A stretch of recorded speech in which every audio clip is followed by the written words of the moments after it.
வணக்கம். எல்லாரும் எப்படி இருக்கீங்க? நல்லா இருக்கீங்களா? சாப்பிட்டீங்களா? ஓகே, இன்னைக்கு நம்ம வீடியோவில் என்ன பார்க்க போகிறோம் அப்படின்னா, சுரக்காய் வச்சு சூப்பரான ஒரு குழம்பு தாங்க பார்க்க போகிறோம். இது ஒரு குழம்பு செஞ்சு வச்சிட்டோம் அப்படின்னா போதும்.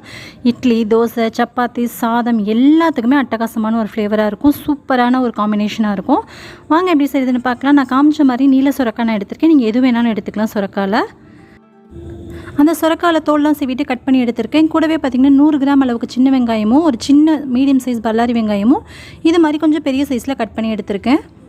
ஸோ பார்த்திங்கன்னா இது மாதிரி கட் பண்ணி எடுத்துகிட்டு 4 தக்காளி எடுத்துக்கலாம். நம்ம வந்து புளியெலாம் சேர்க்க போகிறதில்ல. ஸோ அதனால் 4 தக்காளி கம்பல்சரி எடுத்துக்கோங்க. ஸோ அப்போ தான் பார்த்திங்க அப்படின்னா கொஞ்சம் நல்லா புளிப்பாக நல்லாயிருக்கும். இப்போ ஒரு கடாய் வச்சுக்கலாம். வெங்காயம் தக்காளியோட அளவுகள் காட்டினேன். மித்தது எல்லாமே நம்ம ஒவ்வொன்றா பார்க்கலாம். இப்போ ஒரு அடிக்கனமான பாத்திரம் எடுத்துக்கோங்க. இதில் வந்து நான் வந்து ஒரு 2 ஸ்பூன் அளவுக்கு விளக்கெண்ணெயும் 2 ஸ்பூன் அளவுக்கு நல்லெண்ணெயும் சேர்க்குறேன். உங்களுக்கு ஒரு வேளை விளக்கெண்ணெய் சேர்க்க விருப்பம் இல்லை அப்படின்னா நீங்கள் நல்லெண்ணெயை சேர்த்துக்கலாம்.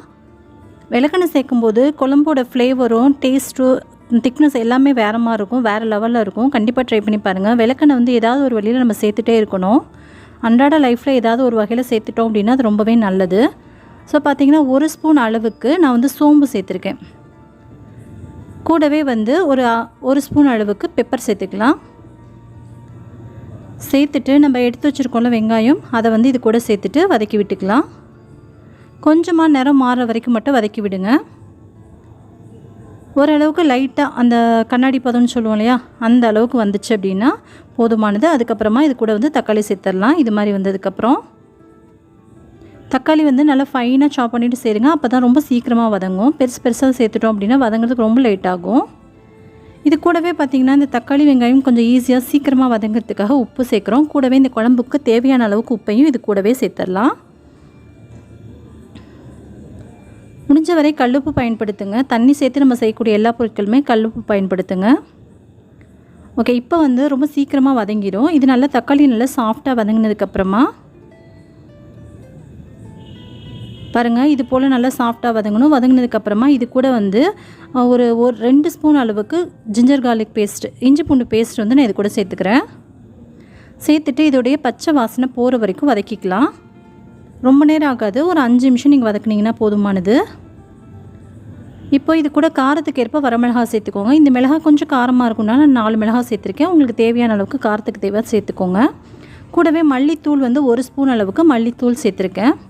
கூடவே 1 டேபிள் ஸ்பூன் அளவுக்கு சிக்கன் மசாலா, அப்படி இல்லைனா கரம் மசாலா. நான் வந்து சிக்கன் மசாலா சேர்த்துக்கிறேன். குழம்பு நல்லா டேஸ்ட்டாக இருக்கும். கூடவே ஒரு 1/2 ஸ்பூன் அளவுக்கு மஞ்சள்தூள் சேர்த்துக்கலாம். சேர்த்துட்டு இப்போ இதை நல்லா வதக்கி விட்டுடலாம். இப்போது மசாலா சேர்த்ததுக்கப்புறம் ரொம்ப நேரம் வதக்க தேவையில்லை. சும்மா ஒரு 5 நிமிஷம் ஒரு லோ ஃப்ளேமில் வச்சுட்டு ஒரு 2 நிமிஷம் வதக்குனிங்கனாலே போதுமானது. இப்போ இது நல்லாவே ஆற வச்சுட்டு நம்ம அரைச்சி எடுத்துக்கணும். ஃபஸ்ட்டு இது ஆறட்டும். அதுக்கப்புறமா நம்ம தேங்காய் ஃபஸ்ட்டு அரைச்சிட்டு வந்துடலாம். ஒரு மூடி அளவுக்கு நான் தேங்காய் எடுத்திருக்கேன். அது கூட பார்த்திங்க அப்படின்னா ஒரு 1/2 ஸ்பூன் அளவுக்கு சோம்பு, ஒரு பட்டை, 2 கிராம்பு, ஒரு ஏலக்காய் இதை வந்து சேர்த்துக்கலாம். சேர்த்துட்டு கொஞ்சமாக தேவைக்கேற்ப தண்ணி விட்டு நல்லா நைஸாக பேஸ்ட் மாதிரி அரைச்சி எடுத்துகிட்டு வந்துடலாம்.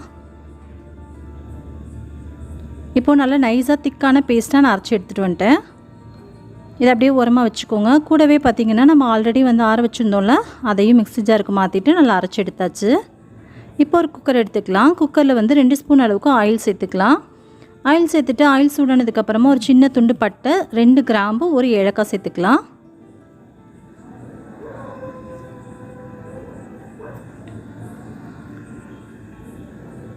கூடவே கொஞ்சம் போல் கருவேப்பிலை சேர்த்துக்கோங்க.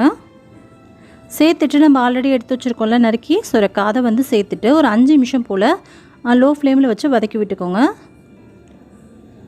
சுரக்காய் வந்து கலர் மாறணும் அப்படின்ற அவசியம்லாம் இல்லை. ஒரு 5 நிமிஷம் அந்த எண்ணெயில் வதங்குச்சுன்னா போதும். இப்போ நம்ம அரைச்சி வச்சுருக்க மசாலாவை இது கூட சேர்த்துடலாம். இந்த குழம்பு பார்த்திங்க அப்படின்னா வேலைக்கு போகிறவங்களுக்குலாம் ரொம்ப ரொம்ப யூஸ்ஃபுல்லாக இருக்கும். காலையில் மார்னிங் செஞ்சு வச்சிட்டிங்க அப்படின்னா சாதத்துக்கு, இட்லி, தோசை, சப்பாத்தி எது செஞ்சாலும் அதுக்கு நீங்கள் தொட்டு சாப்பிட்றதுக்கு ரொம்பவே நல்லாயிருக்கும். ஒரு நான்வெஜ் டேஸ்ட்டில் இருக்கும். அவ்வளோ சூப்பராக இருக்கும். இது நல்லா வதக்கி விட்டுக்கோங்க. நல்லா வதக்கி விட்டதுக்கப்புறமா இது கூட வந்து நமக்கு தேவைக்கேற்ப தண்ணி ஊற்றி அட்ஜஸ்ட் பண்ணிக்கலாம். ஃபஸ்ட்டு வந்து அந்த கிரேவி மாதிரி நம்ம அரைச்சி வச்சோம் இல்லையா, அதை வந்து சேர்த்துட்டு கொஞ்சம் கொதிக்கிற வரைக்கும் அதை வெயிட் பண்ணுங்கள். அதுக்கு இடையில் தண்ணி சேர்க்காதீங்க. ஆல்ரெடி நம்ம தண்ணி சேர்த்து தான் அதில் அரைச்சிருக்கோம்.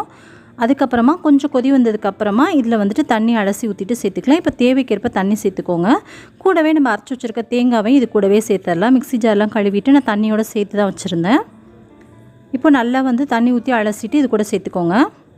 இந்த டைமில் உங்களுக்கு குழம்பு நல்லா திக்காக வேணுமா இல்லை தண்ணி மாதிரி வேணுமான்றதை பார்த்து நீங்கள் அட்ஜஸ்ட் பண்ணிக்கோங்க. இது வந்து சுரக்காய் யூஸ் பண்ணி பண்ணியிருக்கோம் அப்படின்றனால குழம்பு பார்த்திங்க அப்படின்னா நீங்கள் என்ன ஸ்டேஜில் வைக்கிறீங்களோ அதே மாதிரி தான் இருக்கும். ரொம்ப திக்காகவும் ஆகாது.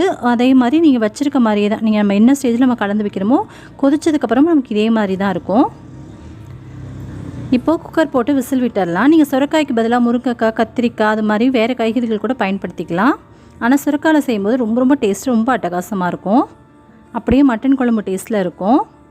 ஓகே, இப்போ மூடி வச்சுட்டு ஒரு 5லேருந்து 6 விசில் நான் வச்சுக்கிறேன். என்னோடய குக்கர் வந்து ரொம்ப லேட்டாக வேகுன்றனால நீங்கள் வந்து ரொம்ப சீக்கிரமாக, அதாவது சுரக்காய் ரொம்ப சீக்கிரமாக வேகக்கூடிய காய் 2 விசில் விட்டாலே போதுமானது. பட் என்னோடய குக்கர் வந்து அவ்வளோ சீக்கிரம் வேகாதுன்றனால நான் 5 விசில் விட்டுருக்கேன். நீங்கள் உங்கள் குக்கருக்கு தகுந்த மாதிரி விசில் விட்டு இறக்கிக்கோங்க. இப்போ பாருங்கள், விசில்லாம் அடங்கினதுக்கப்புறம் பார்க்கவே எவ்வளோ சூப்பராக இருக்குல்ல குழம்பு. சூப்பராக நம்மளோட குழம்பு வந்து தயாராகிடுச்சு. அட்டகாசமாக இருக்குது, பார்க்கவும் அவ்வளோ சூப்பராக இருக்குது. வீடே கமகமன்னு வாசனையாக இருக்குது.